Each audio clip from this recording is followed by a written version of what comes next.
है तो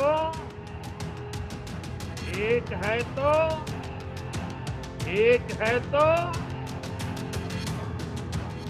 ये आज देश का महामंत्र बन चुका है।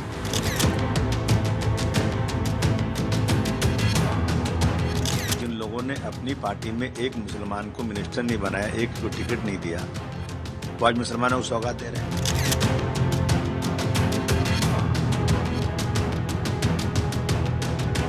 मोदी जी सबसे बड़ी सौगात अगर दे सकते हैं तो वक्फ बिल वापस ले।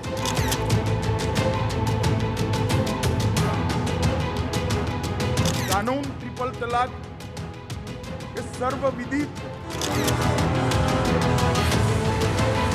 मेरा भी एक वोट ये पवित्र कार्य के अंदर मैंने दिया है और मैं ट्रिपल तलाक को एबोलिश करने वाले कानून का मैं हिस्सा हूं। इसका मुझे गौरव है।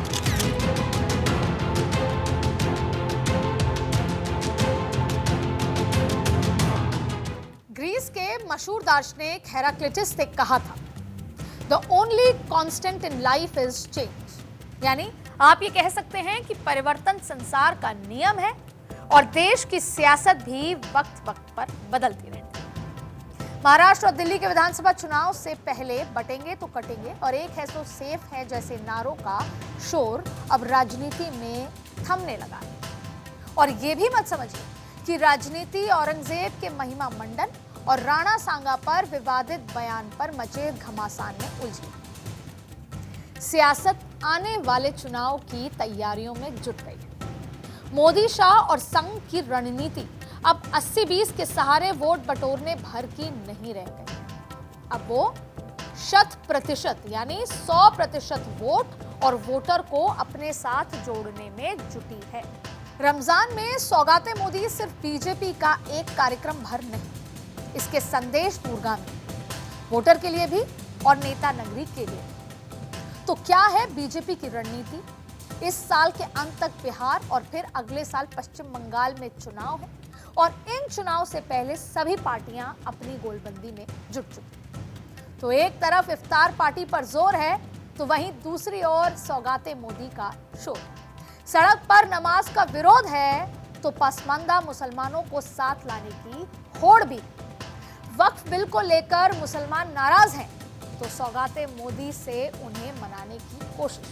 तो मैं अदिति नागर आज के पॉलिटिकल कॉरिडोर में इस पॉलिटिक्स को डिकोड करूं। सवाल यह है कि बीजेपी ने बदल ली है अपनी रणनीति।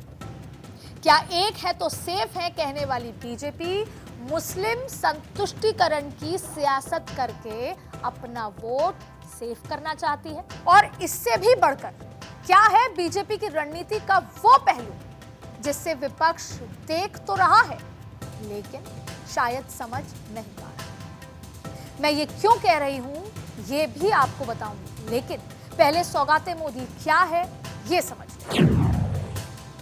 दरअसल ईद के मौके पर बीजेपी ने देश भर के 32 लाख गरीब मुसलमानों को सौगाते मोदी किट देने की घोषणा की। रमजान के महीने में दिल्ली से लेकर यूपी तक, बिहार से लेकर बंगाल तक इफ्तारी के नाम पर बीजेपी के खिलाफ विपक्ष की मोर्चाबंदी शुरू हुई। तो बीजेपी ने भी अपनी नई रणनीति को लाकर सबको चौंका।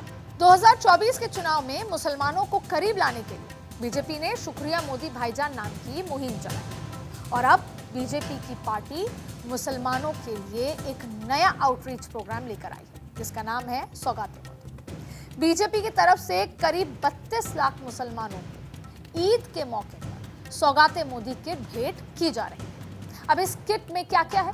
आटा है, सेवइयां है, चीनी है, खजूर है, ड्राई फ्रूट्स हैं, कपड़े हैं और ईद से जुड़े तमाम सामान इसमें मौजूद है। अब ये किट मुस्लिम परिवारों तक पहुंचे, इसके लिए जिम्मेदारी भी सौंपी गई। इसके लिए बीजेपी के करीब 32,000 पदाधिकारी 32,000 मस्जिदों के संपर्क में हैं। अब पहली नजर में बीजेपी का ये कार्यक्रम आपको अनोखा लग सकता है और सामान्य तौर पर कहूं तो ऐसा है भी, लेकिन इस रणनीति को जब मैं डिकोड करूंगी तो आप भी शायद हैरान रह जाएं। लेकिन उससे पहले मैं इसके सियासी मायने आपको समझा देती हूं। अब इस साल के अंत में आखिर तक बिहार और फिर अगले साल पश्चिम बंगाल में विधानसभा चुनाव।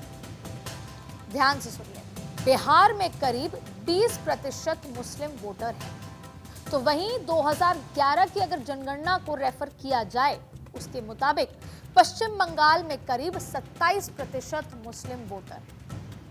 बिहार विधानसभा चुनाव की 243 में से 47 सीटों पर 50% से ज्यादा मुस्लिम वोटर्स हैं जो इंपैक्ट करते हैं वहां की जीत और हार। बिहार विधानसभा चुनाव की 11 सीटों पर मुस्लिम वोट 40% के आसपास है। और अब पश्चिम बंगाल का जिक्र करते हैं। 294 सीट्स हैं। 294 सीटों में से करीब 100 सीटों पर मुस्लिम वोटर निर्णायक है। पश्चिम बंगाल में मुर्शिदाबाद, मालदा, उत्तरी दिनाजपुर, दक्षिण और उत्तर 24 परगना जिले में मुस्लिम वोटर अहम भूमिका निभाते हैं। अब बिहार पर चलते हैं। बिहार के किशनगंज, अररिया, पूर्णिया, कटिहार, दरभंगा ये सब मुस्लिम आबादी बाहुल्य जिले हैं। अब नेता नगरी वाले मानते हैं कि politics is a game of perception, और आप भी मानते हैं। तो बिहार चुनाव से पहले मुस्लिम वोटर को अपने साथ करने के लिए सभी दल जुगत में लगे हैं और ये तय नजर आ रहा है। पर सवाल यह है कि क्या सौगाते मोदी के जरिए बीजेपी अपना परसेप्शन बदल पाएगी? जैसे कि politics is a game of perception, और ऐसी मुहिम से क्या बीजेपी कुछ बदल पाएगी? तो इस सवाल के साथ हमने कुछ ग्राउंड रियलिटी को भी समझाने की कोशिश की। सुनिए। बहुत खुशी हो रहा है जब एक झोला मोदी सरकार दे रहे हैं, और कुछ देगा तो बहुत खुश हो जाएंगे। मोदी सरकार बहुत अच्छा है। मोदी सरकार जिंदाबाद। यही खुशी है, यही सारी के खुशी है कि कपड़ा मिल गया पहनने के लिए, हो गया ईद में। बहुत खुशी है। ऐसा हर मौका में ईद में दे, हर जनता हम लोग खुशी करेंगे, ईद मनाएंगे। मोदी जी को दुआ है कि ईद मने, कपड़ा भी दिए, उनको हम दुआ मांगते हैं। अब मुसलमानों को मोदी की तरफ से दी गई सेवैयां की मिठास कुछ हद तक तो हमने आपको सुना दी, महसूस करवा दी, लेकिन विरोधी ये कहकर सवाल उठा रहे हैं कि क्या ये मोदी सरकार का हृदय परिवर्तन या फिर रणनीति? ये सवाल अगर उठ रहे हैं तो इसके पीछे बीजेपी का पुराना इतिहास भी है और वर्तमान में उनके नेताओं के बयान। और ऐसे भी नहीं कि मोदी सरकार की पॉलिसी शिफ्ट हो गई। 2014 में केंद्र में सत्ता में आने के बाद से ही समय समय पर मोदी सरकार ने अल्पसंख्यकों और खासकर मुसलमानों के लिए कई योजना शुरू की। एक नजर उन योजनाओं पर भी डालते हैं जिससे आप बेहतर तरीके से समझ पाएं। पहली योजना जिक्र करते हैं, उड़ान योजना। इसके तहत फ्री कोचिंग और छात्र छात्राओं को 1500 से 3000 रुपए देने का प्रावधान किया गया। फिर शादी शगुन योजना के तहत ग्रेजुएशन करने वाली मुस्लिम लड़कियों की शादी पर 51,000 रुपए शगुन देने का ऐलान। फिर उस्ताद योजना में मुस्लिम कारीगरों को एक्सपर्ट बनाने की ट्रेनिंग दी जाती है, ये भी योजना आई। सीखो और कमाओ योजना के तहत मुस्लिम युवाओं के लिए स्वरोजगार के मौके तलाशे जाते हैं। फिर ईदी योजना में 5 करोड़ मुस्लिम छात्र छात्राओं को छात्रवृत्ति देने का प्रावधान। नई मंजिल योजना में स्कूल छोड़ने वालों के लिए कौशल विकास का प्रावधान किया जाता है। यानी देखा जाए तो बीजेपी के नेताओं पर बटेंगे तो कटेंगे जैसे नारे चाहे जितने गूंजें, लेकिन बैकडोर पॉलिसी में मुस्लिम वोटर को साथ लाने की जुगत चलती आ रही है। अगर इस रणनीति को समझा जाए तो बीजेपी पहले से ही मुस्लिम महिलाओं और पसमानदा मुसलमानों के वोट बैंक को अपने साथ लाने की कोशिश करती आ रही है। मोदी सरकार ने एक बार में 3 तलाक खत्म किया, तो हज यात्रा के लिए महरम यानी ऐसे रिश्तेदार जिससे शादी की इजाजत ना हो उसकी भी अनिवार्यता को खत्म किया। इसके अलावा हज यात्रा में वीवीआईपी कोटा खत्म हुआ और साथ ही साथ हज का कोटा 2.25 लाख से बढ़ाकर 2 लाख कर दिया।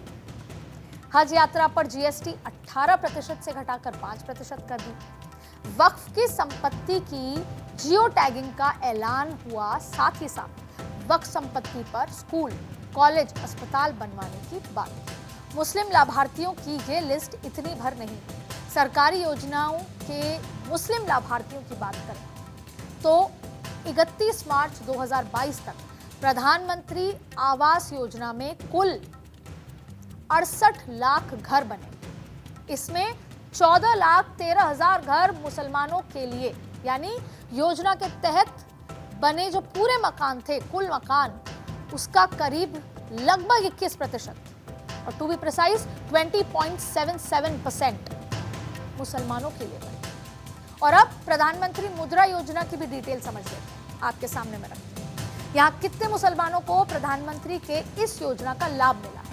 इस योजना के तहत कुल लाभार्थियों की संख्या है 21,68,000। इसमें 4,32,000 यानी योजना के करीब 20% मुस्लिम लाभार्थियों को इसका फायदा मिला। देश में मुस्लिम टीचरों की भी बात करते हैं। 2016 में सरकारी टीचर 67,215 थे, तो 2021 में ये आंकड़ा बढ़कर 86,314 हो गया। अगर आंकड़ों की जुबानी मोदी सरकार के इस एक्शन को समझें तो 2024 में देश में करीब 20 करोड़ मुसलमान आबादी का अनुमान था और इस लिहाज से इस समाज की आधी आबादी अगर 9 से 10 करोड़ भी हुई तो भी ट्रिपल तलाक, हज के लिए महरम की अनिवार्यता खत्म करने जैसे मोदी सरकार के एक्शन उन्हें सीधा फायदा पहुंचा रहे हैं। और साथ ही साथ अगर 20 करोड़ मुस्लिम आबादी की इस संख्या को पासमानदा और गैर पासमानदा मुसलमानों के बीच बांटे भी तो देश में करीब 70 से 80% पसमानदा मुसलमान हैं। यानी पसमानदा मुसलमानों की आबादी 14 से 16 करोड़ के बीच हुई और मोदी सरकार की योजनाएं सीधे तौर पर पसमानदा मुसलमानों को फायदा तो पहुंचा रही हैं इन आंकड़ों के लिहाज से, और ये सरकारी आंकड़े हैं। यानी मुस्लिम समुदाय में बीजेपी का सोशल इंजीनियरिंग का ये फॉर्मूला अगर कारगर साबित हो रहा है, कामयाब हुआ तो बीजेपी के लिए जीत की राह और आसान और बड़ी हो जाएगी। खासकर बिहार और पश्चिम बंगाल के चुनाव में। क्यों? क्योंकि हमने कुछ देर पहले आपको पूरी बिहार और पश्चिम बंगाल में मुस्लिम वोटर समीकरण आपको समझाया। पर सवाल यह है कि क्या बीजेपी की रणनीति इतनी भर ही है? क्योंकि सवाल ये उठ रहे हैं कि एक तरफ वक्फ बिल तो दूसरी तरफ सौगाते मोदी। क्या बीजेपी की रणनीति में विरोधाभास है? आखिर हिंदुत्व के नाम पर हमेशा से जीत हासिल करने वाली बीजेपी को मुस्लिम वोट क्यों चाहिए? क्या इसका मकसद सिर्फ बिहार और पश्चिम बंगाल के चुनाव ही है? क्या लाभार्थी बन रहे मुस्लिम समुदाय बीजेपी को वोट करेंगे भी? क्या मुस्लिम वोटर का झुकाव भी बीजेपी की तरफ बढ़ रहा है? अब इन सवालों के पीछे कई तस्वीरें हैं। नवरात्र में नॉनवेज बैन, सड़क पर नमाज के खिलाफ उठती आवाजें, औरंगजेब को लेकर हो रही सियासत और शायद ये तस्वीरें प्रधानमंत्री मोदी की योजनाओं को मुसलमान समाज के मन में उतरने से रोक रही। क्योंकि मुसलमान समाज मानता है कि सड़क पर नमाज उसकी मजबूरी है, कोई शरारत नहीं। मस्जिद छोटी पड़ जाए, ईद की भीड़ बढ़ जाए तो ये सड़क ही उसका सहारा है। दलील ये भी दी जाती है कि नमाज में 15 से 20 मिनट लगते हैं और इस दौरान सड़क जाम रहती है। लेकिन कांवड़ यात्रा में भी कई दिनों तक सड़क बंद रहती है। वीवीआईपी रूट के दौरान भी कम से कम 20 से 30 मिनट तक सड़क बंद रहती है और ट्रैफिक जाम हो जाता है। जागरण में करीब 4 से 5 घंटे सड़क ब्लॉक हो जाती है और सड़क पर भंडारा लगता है अगर तो भी 2 से 3 घंटे तक ट्रैफिक पर असर रहता है। लेकिन कांवड़ यात्रा, भंडारा, जागरण या फिर वीवीआईपी रूट को लेकर तो कभी कोई विवाद नहीं होता। फिर नमाज को लेकर यह हंगामा क्यों? और इतना ही नहीं, नवरात्र में नॉनवेज बैन को लेकर भी मुस्लिम समुदाय का एक बड़ा तबका आपत्ति जता रहा है। उसका यह मानना है कि नॉनवेज खाना उसकी परंपरा है, फिर उसे क्यों रोका जा रहा है? और इतना ही नहीं, ट्रिपल तलाक को लेकर भी चाहे बेशक मुस्लिम महिलाएं खुश हों, लेकिन एक तबका मुस्लिम समाज का, जिसके कई मर्द इस धर्म में दखल के तौर पर उसे देखते हैं। और ये भी सही है कि बीजेपी इसको बखूबी समझती है। इन बातों से वो अनजान नहीं है। बीजेपी जानती है कि उसे ये सब साधना है और इसका रास्ता बेहद मुश्किल है, और इसीलिए पार्टी मुस्लिम समाज के उस तबके तक पहुंच बनाने की कोशिश में है। और तभी मुझे वो बात ध्यान आ रही है जो आपने भी अक्सर सुनी होगी, दिखावे पे मत जाओ, सच्चाई पर ध्यान लगाओ। ये मैंने इसलिए कहा क्योंकि अब जो आंकड़े मैं आपको बताऊंगी उसमें ना सिर्फ सवालों के जवाब हैं बल्कि बीजेपी की पूरी रणनीति का सार भी। लोकसभा चुनाव गुजरे अभी ज्यादा वक्त नहीं हुआ, तो मैं आपको लोकसभा चुनाव का एक दिलचस्प आंकड़ा याद दिलाती हूं। लोकसभा चुनाव 2024 में बीजेपी ने 432 सीटों पर उम्मीदवार उतारे, लेकिन इनमें से 117 ओबीसी यानी कुल लड़ी गई सीटों का 27%, 75 एससी यानी कुल लड़ी गई सीटों का 17% और 44 एसटी यानी कुल लड़ी गई सीटों का 10% और 10 अल्पसंख्यक समुदाय यानी कुल लड़ी गई सीटों का 2%। ये कैंडिडेट्स का मैं आपको आंकड़ा बता रहा हूं। जबकि कांग्रेस ने 2024 के लोकसभा चुनाव में 294 उम्मीदवार उतारे। इसमें से 73 यानी 25% ओबीसी, 47 यानी 16% एससी, कंपैरिजन कीजिएगा आप, 41 यानी 14% एसटी और 27 यानी 9% अल्पसंख्यक समुदाय के उम्मीदवार उतारे। यानी बीजेपी हिंदुत्व की बात चाहे जितनी कर ले, लेकिन टिकट बंटवारे में सोशल इंजीनियरिंग या फिर जातीय गोलबंदी करके वो विरोधियों को चकमा दे देती है। और जो सोशल इंजीनियरिंग अब तक सिर्फ हिंदू वोटर्स के बीच काम कर रहा था, अब वो दांव मुस्लिम वोटर के बीच भी आजमाने की तैयारी है। ये बात आपको आने वाले चुनाव में नजर आएगी। जैसे भारतीय जनता पार्टी हिंदू वोटर्स मंडल कमंडल की राजनीति का जब हम जिक्र करते आए हैं, क्योंकि बिहार का चुनाव है और वहां से ये निकल कर आया था, और उसमें भी कमंडल में भी कैसे मंडलों को साधा बीजेपी ने, यानी धर्म की बात में भी जातियों को साधा, ठीक वैसे ही मुस्लिम समुदाय में भी कैसे पासमानदा मुसलमानों को साधना, गरीब तबके के मुसलमानों को साधना। यानी बीजेपी मुसलमान समुदाय में भी जातीय समीकरण, सोशल इंजीनियरिंग फिट कर रही है, और ये आंकड़े बखूबी आपको बता रहे हैं।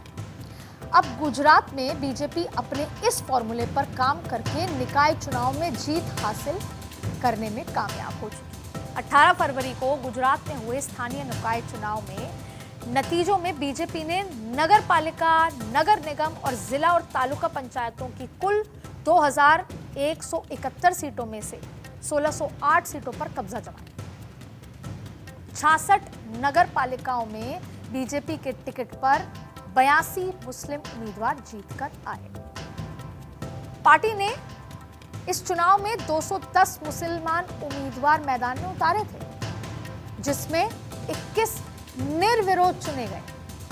इस तरह बीजेपी के मुस्लिम उम्मीदवारों की जीत का स्ट्राइक रेट 66% रहा। अब ये आंकड़े बताते हैं जो बात हमने आपसे पहले कही। ये आंकड़े उन तमाम बातों को बताने के लिए काफी है कि बदलाव ही एकमात्र सत्य है, और यही बात मैंने शो की शुरुआत में आपसे कही थी। The only constant is change. और बीजेपी बदलाव की ये बयार हर समाज, हर तबके तक लेकर जा रही है, और फिर हो क्या रहा है, हर तबके तक ले जाकर अपने लिए एक अलग मोदी वोट को तैयार कर रही है। मोदी वोट का वो इक्का तैयार कर रही है जो जाति से, धर्म से बियॉन्ड है। लाभार्थी वोट बैंक जिसको हम अक्सर कहते हैं, वो लाभार्थी वोट बैंक जिसमें कोई जाति नहीं, कोई तबका नहीं और कोई जेंडर नहीं, जिसमें सबका साथ, सबका विकास और सबका विश्वास वाला फॉर्मूला है, और हर चुनाव में जीत की गारंटी। पर राजनीति की इस रपट झपट के बीच मैं तो यही कहूंगी कि बदलाव की आंधी चली है, दिलों में जगह बनाओ, सड़क छोड़ो, मस्जिद भरो, अमन से ईद मनाओ। छतों पे न सड़कों पे दिलों से दिल मिलाओ।